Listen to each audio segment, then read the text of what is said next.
Smo v Niagari, kjer bomo pravkar poskusili v Beogradu na barmenskem tekmovanju nagrajen koktajl pod imenom Romeo and Dunja. Sestavljen je skutinega žganja, torej z dunje, ananasovega sirupa, jabolčnega soka in pa limoninega shruba ter parfuma vrtnice.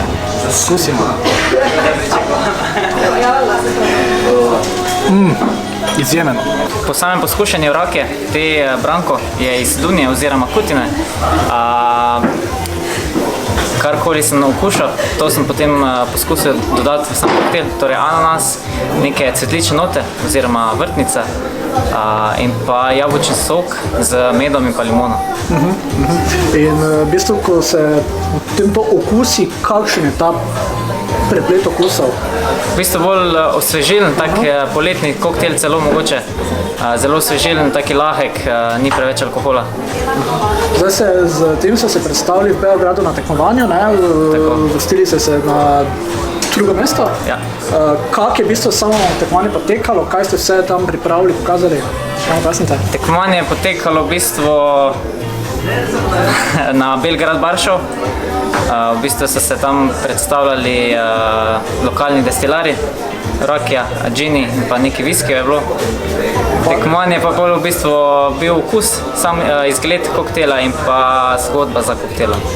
Pa sta tu ta koktejl skupaj sestavljali, tega vi samo, kak je to bilo? Vsak koktejl smo, v bistvu smo šla tja z dvema različnima koktejlima. Aha, pomeni vsak svoj. Ampak smo pa skupaj sodelovali, da smo do drugega izpopolnjena, bi lahko rekli.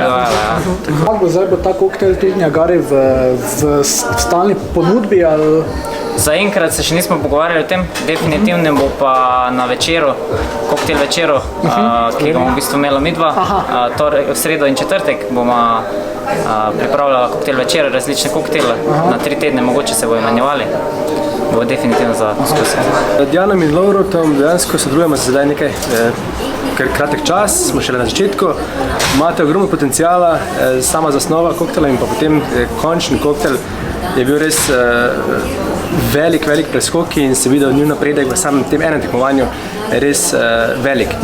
In me prav veseli, kaj bomo videli še v naslednjih letih, bo ta imela še ogromno časa za razvoj. Zdaj, same te sestavine koktejla so tako zanimivo se slišijo, mogoče kaj gledate na te kombinacije, ste ima kaj pri tem svetovali, usmerjali? Načeloma vedno pustim, da si kandidati oziroma moji učenci sami zamislijo okuse, s katerimi bodo delali oziroma okuse, s katerimi bodo v bistvu izdelovali koktejle. Potem jim jaz samo pomagam pri kakšnih recepturah oziroma pri kakšnih nadgradnjah, ampak sama zasnova pa v bistvu njuna, tako da se sama dva ugotovila, kateri okusi pašejo skupaj v samem koktejlu. Hvala.